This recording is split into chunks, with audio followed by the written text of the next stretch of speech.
আসসালামু আলাইকুম প্রিয় ভিউয়ার্স, ক্যারিয়ার এ টু জেডের নতুন আরও একটি ভিডিওতে সবাইকে স্বাগতম।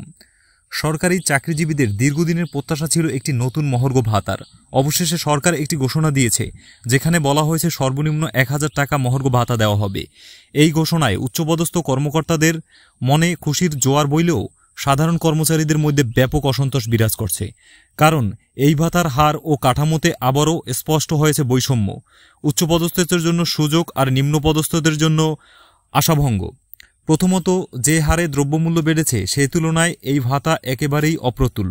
2015 সালে অষ্টম জাতীয় বেতন স্কেল বাস্তবায়নের সময় বাজারের চিত্র একরকম ছিল, আর 2015 সালে এসে সেই চিত্র সম্পূর্ণ ভিন্ন। আজকের বাজারে নিত্য প্রয়োজনীয় পণ্যের দাম দ্বিগুণ বা ততোধিক বেড়ে গেছে, অথচ যেটি মুদ্রাস্ফীতিজনিত ক্ষতিপূরণ হিসাবে দেওয়ার কথা সেই ভাতা এমনভাবে নির্ধারিত হয়েছে যেন বর্তমান বাজার পরিস্থিতির কোনো মূল্যায়নই করা হয়নি। এই কারণে কর্মচারীদের মধ্যে প্রশ্ন উঠেছে, এই ভাতাটি কি শুধুই ঘোষণার জন্য ঘোষণা? দ্বিতীয়ত, এর আগেই বলা হয়েছিল অন্তত 4000 টাকা পর্যন্ত মহার্ঘ ভাতা দেওয়া হবে। সেটি নিয়েই অনেক আশাবাদী ছিল সাধারণ কর্মচারীরা। অনেকেই ভেবেছিলেন সাম্প্রতিক মূল্যস্ফীতির চাপ কিছুটা হলেও কমবে, কিন্তু বাস্তবে তা দেখা গেল ঘোষিত ভাতা সর্বনিম্ন 1000 টাকা বা বহু নিম্নপদস্থ কর্মচারীর প্রত্যাশার অনেক নিচে। এই আশাভঙ্গ শুধু অর্থনৈতিক নয়, মানসিক হতাশাও সৃষ্টি করেছে। তৃতীয়ত, অষ্টম পে স্কেল থেকে শুরু করে যে বেতন বৈষম্য চলে আসছে তা এই মহার্ঘ ভাতা দিয়েও আরও স্পষ্ট হল।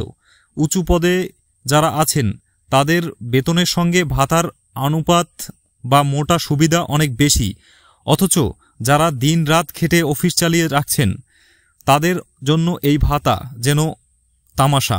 সমাজে অর্থনৈতিক বৈষম্য আরও বেড়ে যাবে এই ধরনের বৈষম্যমূলক সিদ্ধান্তে। চতুর্থত, মহার্ঘ ভাতার মূল উদ্দেশ্য হল কর্মচারীদের জীবনযাত্রার মান রক্ষা করা এবং মূল্যস্ফীতির কারণে যে আর্থিক চাপ সৃষ্টি হয় তা কিছুটা হলেও লাঘব করা।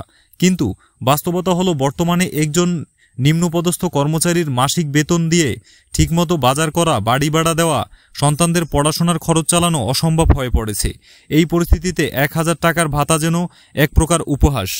তাই এখন সময় এসেছে এই মহার্ঘ ভাতা পুনরায় বিবেচনায় সরকারের উচিত বাস্তব পরিস্থিতি বিবেচনায় এনে সকল শ্রেণীর কর্মচারীর জন্য উপযুক্ত ও ন্যায্যভিত্তিক ভাতা নির্ধারণ করা। কেবল কাগজে কলমে সমাধান দেখিয়ে দিলে সমাজে দীর্ঘমেয়াদী অসন্তোষ সৃষ্টি হতে পারে। কর্মচারীদের মনোবল বাড়াতে, তাদের জীবনযাত্রা সহজ করতে ও সত্যিকারের মুদ্রাস্ফীতি সামাল দিতে এটি বাস্তবসম্মত, কার্যকর ও যুক্তিমূলক মহার্ঘ ভাতা এখন সময়ের দাবি মাত্র। তো ভিউয়ার্স, এই ছিল আজকের ভিডিওতে। ভিডিওটির শেষে একটি রিকোয়েস্ট, যদি আমাদের ভিডিওটি ভালো লাগে অবশ্যই একটি লাইক এবং পরবর্তী সকল আপডেট সবার প্রথমে পেতে চাইলে ক্যারিয়ার এ টু জেড চ্যানেলটি সাবস্ক্রাইব করে সবসময় সাথেই থাকুন। আল্লাহ হাফেজ।